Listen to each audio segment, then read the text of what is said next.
Hey guys, welcome back. I am Ashish and today we'll be continuing with part 2 of our Max Weber session. We will be dealing with Weberian ideal type model.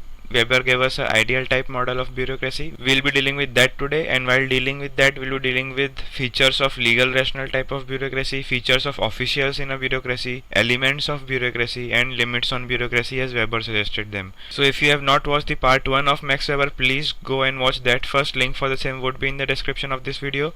So moving ahead with our today's session, as we already know, Weber wanted to construct an ideal type or a mental map of a fully developed bureaucracy. This was not something which existed anywhere in the world. The bureaucracy model that Max Weber gave us is an utopia. It does not exist. It is just an ideal type of bureaucracy. It is a mental map or a mental construct. This ideal type is a mental construct that cannot be found in reality anywhere. So keep this in mind. What Weber gave us are features which should be existing in a particular bureaucracy. Every bureaucracy should strive towards being an ideal bureaucracy, but none of the bureaucracies in the world are ideal.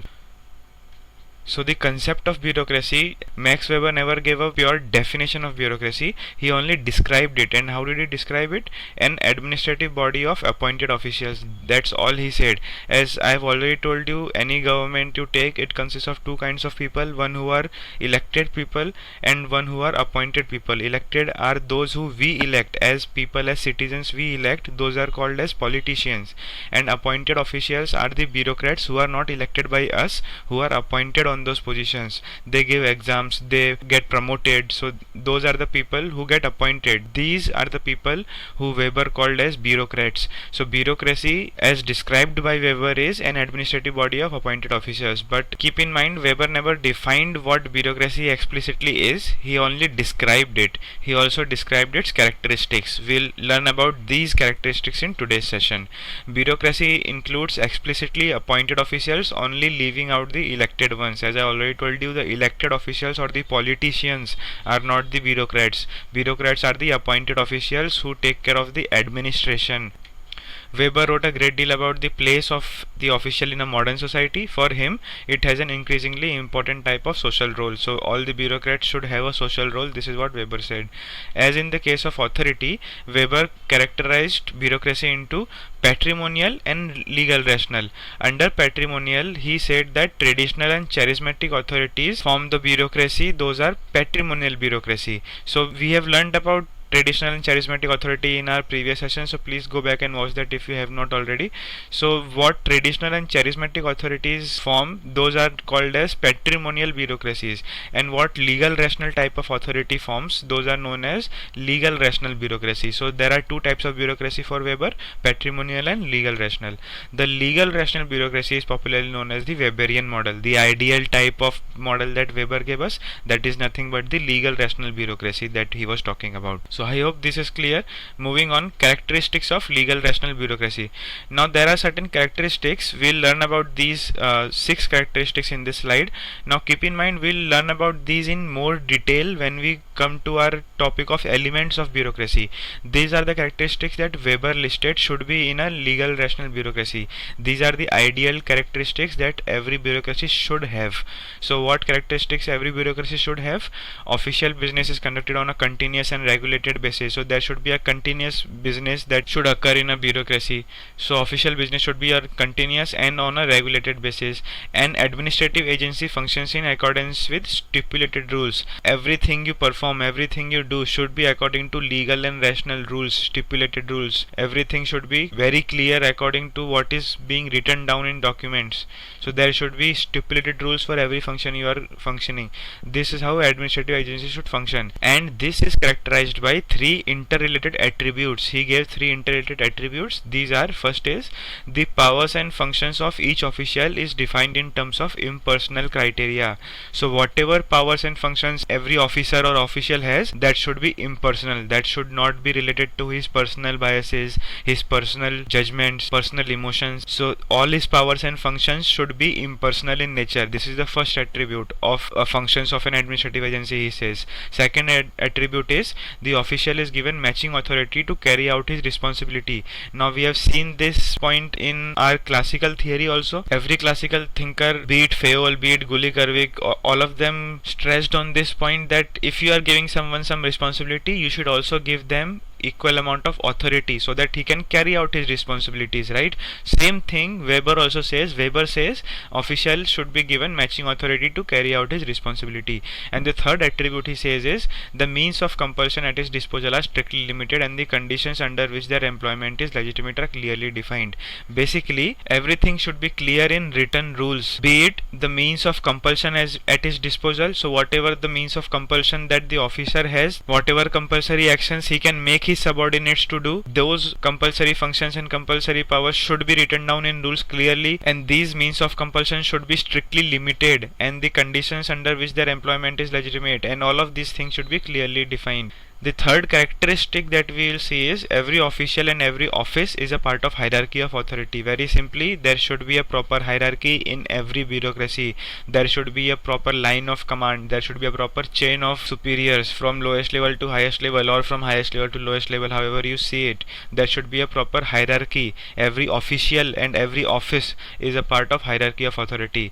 Higher officials or offices perform supervision, and the lower officers or officials have the right to appeal. So what higher offices do, mostly their work is of supervision, and what lower offices do, mostly their work is of appealing to the higher offices. So the fourth characteristic he says should be in a bureaucracy is officials do not own the resources necessary for rendering the duties, but they are accountable for use of official resources. Official business and private affairs, official revenue and private income are strictly separated. What this means is you should not use the office property for your personal use. For example, if you are given a phone on your desk, you should not use that phone to call your family members every 2 hours every day of the week. What you are doing is you are misusing the phone that is given to you. So the office properties or the office resources should not be used for personal reasons and personal use. This is what he means. Officials do not own the resources necessary for rendering the duties. Your desk phone is a resource which is necessary for rendering your duty, but you do not own that phone. It is not your own phone, but they are accountable for use of official resources. You are accountable for using it, so use it judiciously. Official business and private affairs, official revenue and private income are strictly separated. So whatever your private business is, do not mingle them with official business. Official business and private affairs are strictly separated. For example, if as a civil servant you are signing a particular deal with someone, you should not give a very lucrative deal to that person just because he is your brother or he is your jija or sala or whatever. So basically, official business and private business should be different. Official revenue and private income should be different. So this is what it means. You should not use official resources for your own personal use. Fifth characteristic of every bureaucracy that Weber says should be is offices cannot be appropriated by the incumbents as private property. So if you are assigned as a manager in some company, keep in mind that you can be also removed from that position. So you should not appropriate that position. Appropriation of position means grabbing that position for your own personal use. So offices cannot be appropriated by the incumbents, by the people who are in that position. They cannot be appropriated by those people as their own private property.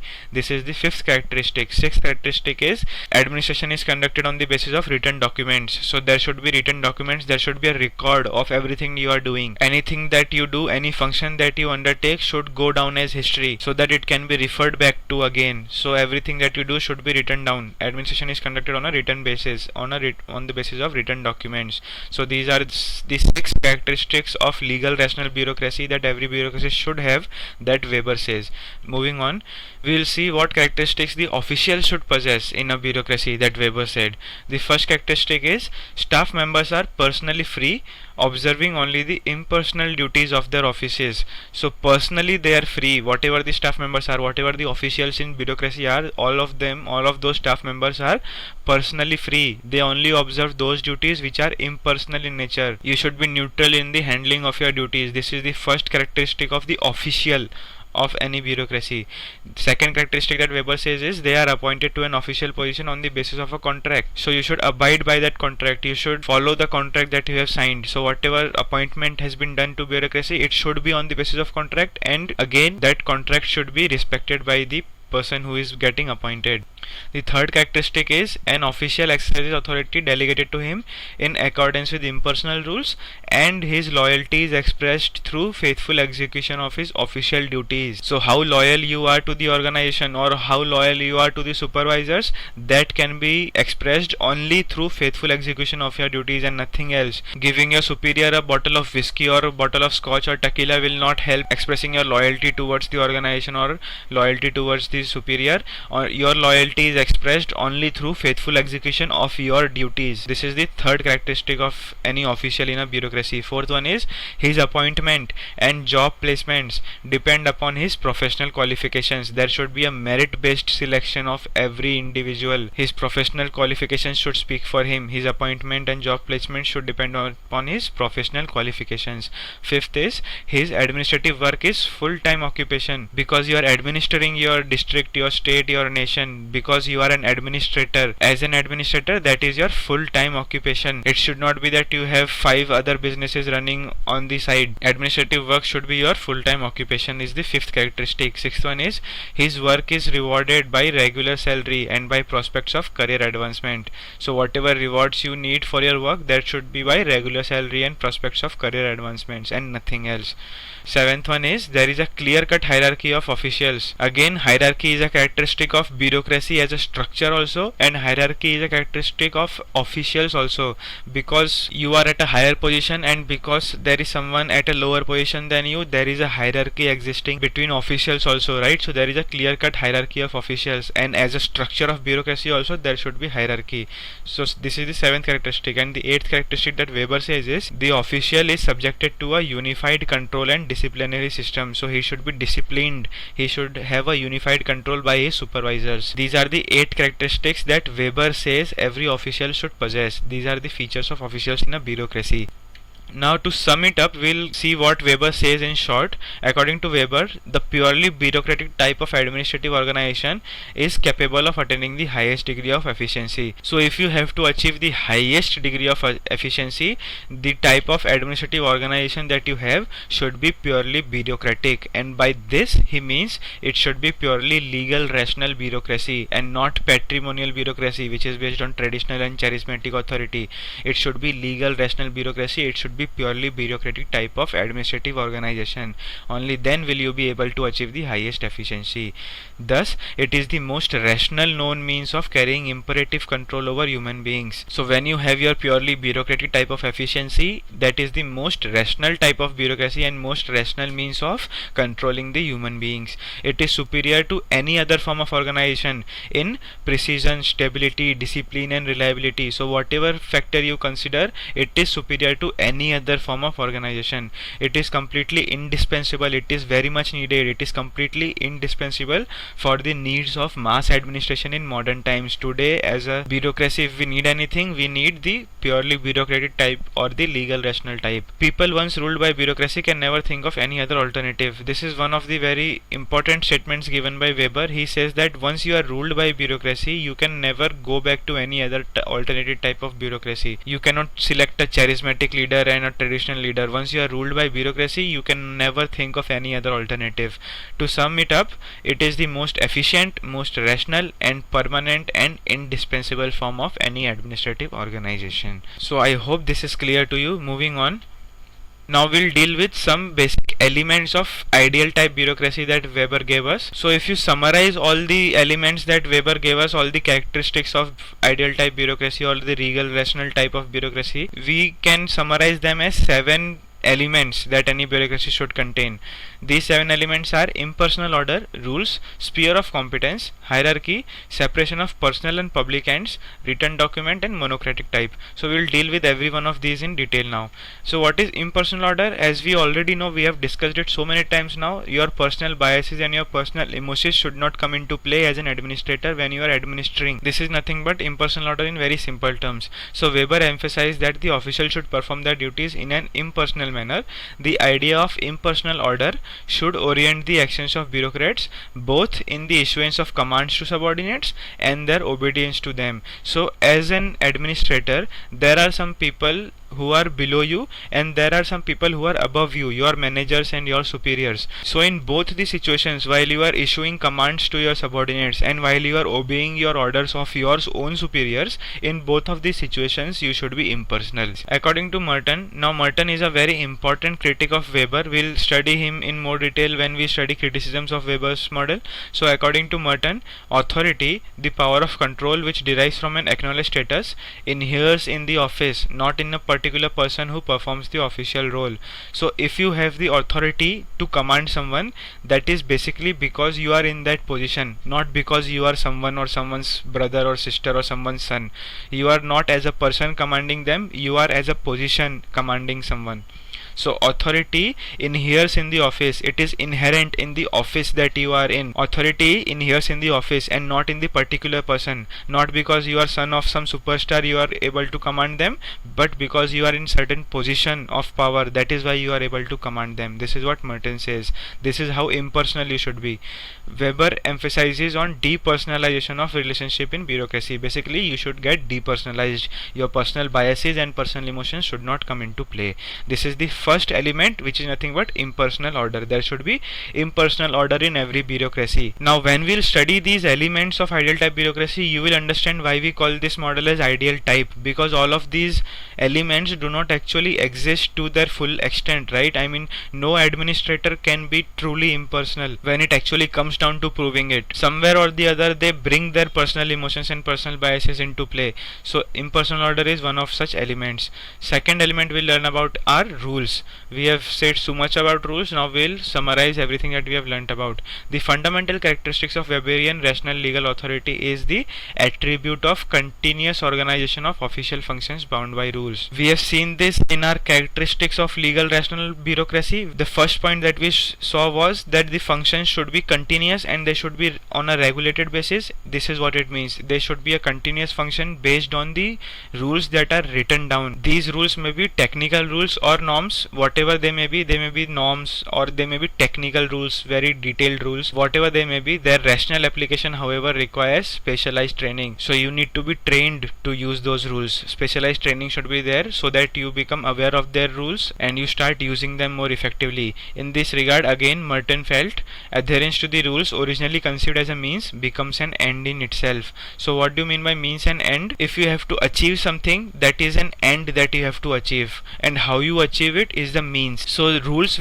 were created originally to be the means, to achieve something, but basically what has happened is they have become an end in itself. In today's times, if you see, administrators give too much of importance to rules. Every checklist should be checked. So what was originally conceived as a means to make something more effective and more transparent has now become itself more opaque. So too much of adherence to rules, this is also what Merton said, too much of adherence to rules becomes an end in itself. There occurs the familiar process of displacement of goals, whereby an instrumental value becomes a terminal value. So there is a displacement of goals. Whatever the goals of organization you have to achieve, now that is not the goal, only the rules become your goal. So there is a displacement of goals that happen, whereby an instrumental value which was very instrumental, which was very important before, now becomes a terminal value. Rules become more important than the game itself. As we have said already, what were conceived as a means, they become an end in itself and they become more important than the game itself. This apart, rules cause procedural delays as they create complications in administration. This is one of the drawbacks of rules. They cause procedural delays. For example, if we have to get 5 signatures from an official before starting your business, that unnecessarily creates procedural delays in the execution of your functions. So this is the second element, that is the rules. The third element is the sphere of competence. Now what is sphere of competence? According to Weber, a specified sphere of competence involves a sphere of obligation to perform functions which have been marked off as part of a systematic division of labor. So there are some duties which you have to perform as a part of division of labor. There are certain functions assigned to every position and every person, right? So there are some functions assigned to you as part of that division of labor. So there is an obligation on your part to perform those functions. This is a part of sphere of competence. Second part of sphere of competence is the provision of the incumbent with the necessary authority to carry out these functions. So basically, to carry out your functions, the first point we saw that you are obligated to carry out some functions. So to carry out your functions, you should have the necessary authority. This is the second part of sphere of competence. The third part of sphere of competence is the clearly defined means of compulsion subject to definite conditions in their uses. So there are some means of compulsion assigned to you. You can give orders, you can give commands, you can compulsorily make someone do something. So these means of compulsion at your disposal are under definite conditions. There are definite conditions for their use. You cannot use them indefinitely, and you should use them in these definite conditions. So these are the three components of sphere of competence. Moving on, the fourth element we'll learn is hierarchy. Now we are dealing with hierarchy since so long now. All of module 2 we have dealt with hierarchy. You know everything about it. You know that what hierarchy means. It means the top down model, the scalar chain, the pyramidal model, whatever the positions that run down from the highest level to the lowest level, that is known as hierarchy, a particular chain of command that runs down. So according to Weber, every office and every official is a part of hierarchy. We have seen this again in our previous slides. Under this system, the lower office functions under the control of higher office. We have seen this also. Most of the work of higher office is of supervision, and most of the work of lower office is of appealing to the higher office. He attaches greater importance to the principle of hierarchy in the organization of offices and also in regard of administrative staff who man them. So basically Weber gives importance to hierarchy in two senses. In the first sense, that there should be a principle of hierarchy in the organization of offices, as a structure as a whole should be hierarchical. This is the first sense that Weber attaches hierarchy to. And in the second sense, that administrative staff who mans those positions should also be hierarchical. There should be divisions again within the staff who handles them. So every office and every official is a part of hierarchy. Remember this. The fifth element is separation of personal and public ends. We have seen this again. Whatever your personal business is, that should be kept apart from your public business. As an administrator, you should not bring in your personal business into your functions, and also you should not use the public property or public resources for your personal uses. So Weber pleads for separation of administrative staff or officials from their ownership of the means of administration. What are the means of administration? The resources that are at your disposal. For example, your desk phone. So administrative staff should be separated from the ownership of their means of operation. You do not own your means of administration. Incumbent, or the people who are in that position, the incumbents cannot use his office position for personal ends. This is very simple. The office property is separated from personal property. At the same time, the official is accountable for the use of office property. We have already seen this. So we'll deal with our next element now. The sixth element is nothing but the written documents. There should be written documents, and this element is at the heart of Weberian bureaucracy. Weber says that everything should be written down, all the rules should be written down, and whatever functions you are performing every day, those functions should also be written down. So there should be written documents. All administrative acts, decisions and rules are recorded in writing, even in cases where oral discussion is the rule or is even mandatory. So even when there is super secret meeting that is happening where you have that oral discussion should be mandatory, even then there should be something that is recorded in writing. This is what Weber says, because everything should go down in history, because so that you can come back and refer to that later on. So everything should be written down. First of all, there should be written rules, and second of all, every meeting that you are conducting, every function that you are performing should also be written down in the documents. These documents make the administration accountable to the people. It is because of these documents that you can ask for these documents, you can ask for these records via right to information, RTI, if you know that. So these documents actually make administration accountable to the people. This is how people can make the administration accountable to them and provide a ready reference for future action, so that you can come back and refer them later. This is our sixth element, which is nothing but written document. Now this seventh and the last element is nothing but monocratic type.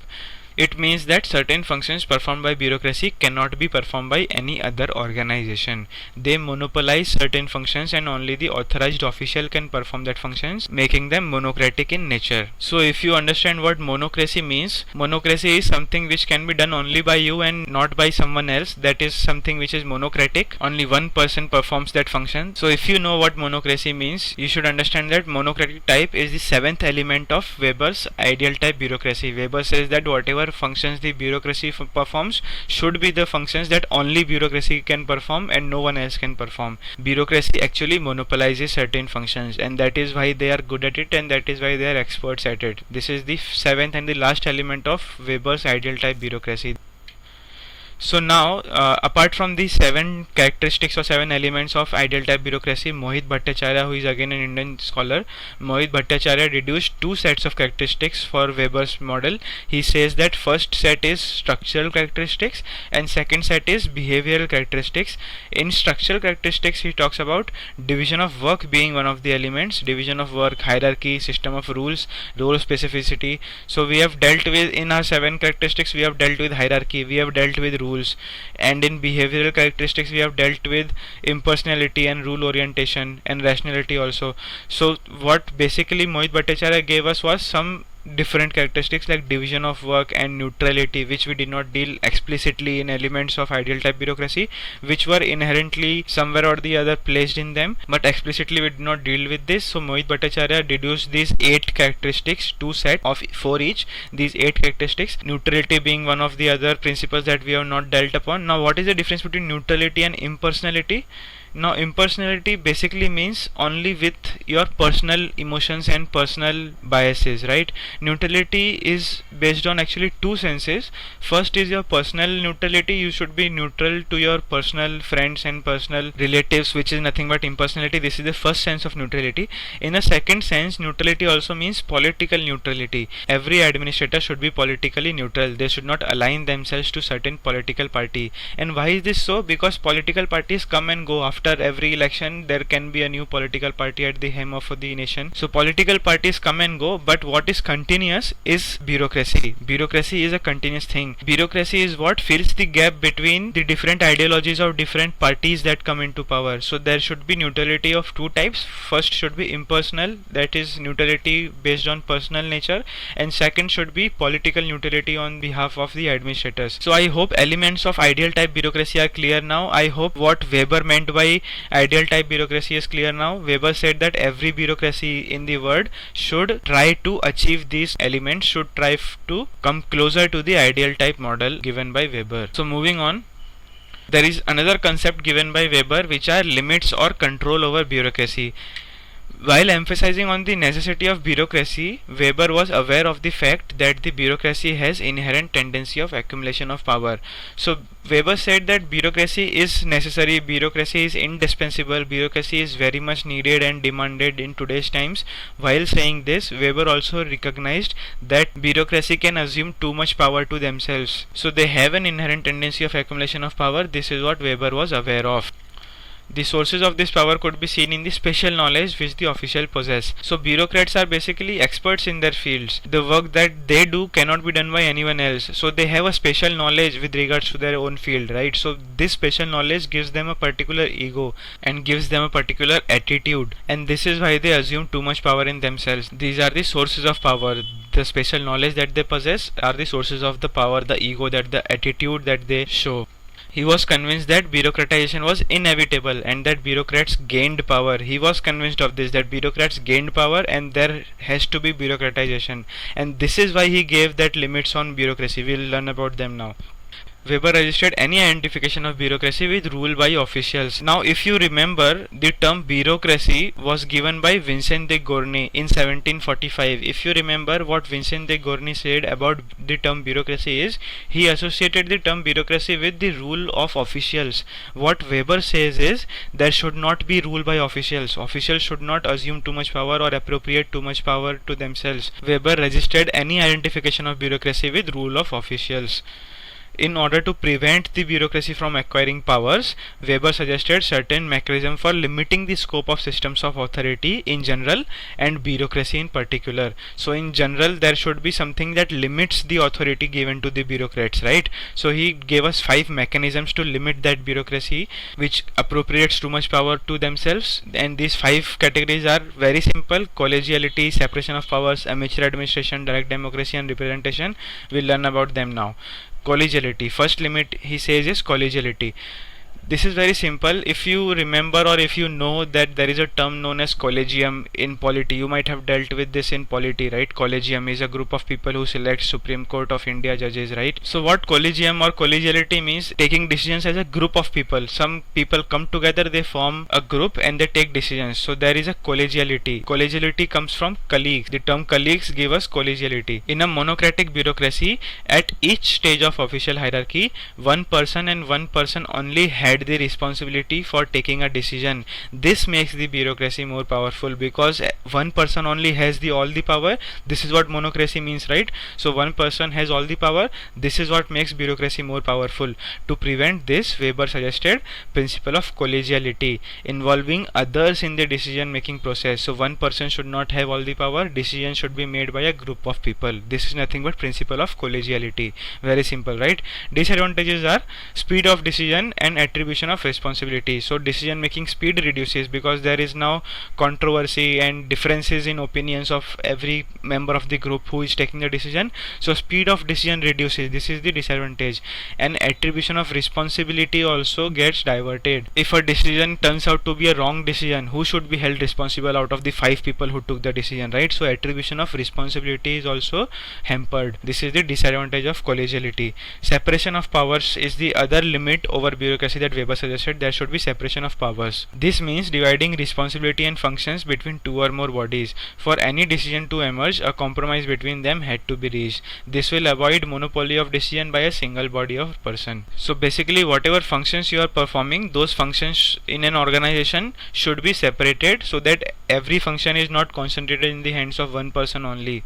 This is nothing but separation of powers. The responsibility and functions and the power should be separated among individuals. This will avoid people gaining too much power in themselves. Their powers are separated among different people. But the disadvantage of this kind of limit is inherently unstable system, because one of the authorities was always bound to have edge over the other. How much ever you separate the powers, someone will be there who will have a certain kind of edge over the other. So this is an inherently unstable system. This is the disadvantage of separation of power being a limit on bureaucracy. The third limit on bureaucracy that Weber suggested was amateur administration.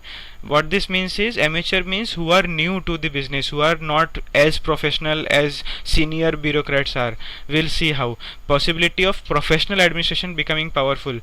Weber suggested to involve amateur administration in certain activities. Now what is professional administration? Someone who is into the administration business since, let's say, 10 years or let's say 20 years. What will happen is, because of his special knowledge, because of his being a professional person, he will have a certain kind of ego or attitude towards him, right? So that kind of person is more probable to appropriate powers than a person who has just come a week before and joined administration, right? A amateur person. So there is a possibility of professional administration becoming powerful. What Weber suggested is to involve amateur or non-professionals in administration in certain activities. Such men have sufficient public esteem to command and general confidence. Disadvantages of this type is, the system could not measure up to the demands for expertise which modern society made, and where the professional assisted amateur, it is always the professional who dominated the scene. So basically, wherever you keep professionals and amateur at the same room, professionals will always dominate the amateurs, right? This is the disadvantage. So basically, there is a certain kind of expertise that every professional will demand from the amateurs. So amateur will not be able to keep up to those demands of expertise. Professionals will always dominate the amateurs. This is the disadvantage of amateur kind of administration as a limit on bureaucracy. The fourth limit that Weber suggested is direct democracy. Now there are two types of democracies. As a form of government, there are two types of democracies which are direct and indirect. This you will study in polity. If you have not studied under polity yet, please Google about what is direct and indirect and differences between them. So fourth and fifth type of limits are related to those. Now democracy as a term means giving power in the hands of people. True power in the hands of people is nothing but democracy. Direct democracy is that type of democracy where you actually give power in the hands of people. You know, some elements like referendum, plebiscite, recall, these are the elements of direct democracy. If some policy has to be made, people vote for that particular policy. And in indirect democracy, what happens is, People elect representatives on their behalf. Politicians are elected, and these politicians take decisions for people. People do not take decisions for policies that are being formulated. Politicians take decisions for policies. And in direct democracy, people themselves vote for the policies. Whatever policy are being made by the government, those policies are put out to vote, and people vote for those policies. This is direct democracy. So what Weber says is, Weber says bring in direct democracy inside bureaucracy also. And how to do that? Not in the hands of people, but in the hands of an assembly. To limit the power of bureaucracy, Weber suggested direct democracy, where the officials or the bureaucrats, the officials, were guided by and answerable to an assembly. So there should be an assembly who is directly guiding the bureaucrats, and the bureaucrats are answerable to that assembly. Short term of office, permanent possibility of recall, these are some examples which was designed to serve the purpose of direct democracy. What are the disadvantages in this kind of limit on bureaucracy? This system is possible only in small organizations and in local governments. If it is a large bureaucracy, direct democracy is not possible. You cannot have an assembly to guide and answerable to a large bureaucrats, right? So this is the fourth kind of limit. The fifth kind of limit that Weber suggests should be on bureaucracy is representation. Another method of limiting bureaucracy is sharing of authority of bureaucracy with the elected representatives of the people. So in indirect democracy, people elect representatives. Politicians are elected, right? So people elect representatives. So what Weber suggests is to limit bureaucracy, sharing of authority of bureaucracy with the politicians. So share the authority. Politicians should share half of authority, and bureaucrats should share half of authority. This kind of sharing should be there between direct representatives and the appointed officials. So fifth kind of limit is representation. Disadvantage of this kind is there is a possibility of representatives being bureaucratized. So politicians themselves become bureaucratized. There is a possibility of this. This is a disadvantage. However, Weber thought that through this medium there was a greater possibility of check on bureaucracy. This is the best method of limiting the bureaucracy from assuming or appropriating too much power. This is the best method of limiting the bureaucracy. This is what Weber said. Representation. So basically we are done with today's session. The third session will deal with criticisms and relevance of Weber's model. The fourth session and final session will deal with post-Weberian views and post-Weberian models. So hold on to that. Those will be coming out soon. Hope to see you soon again in my next session. Peace out.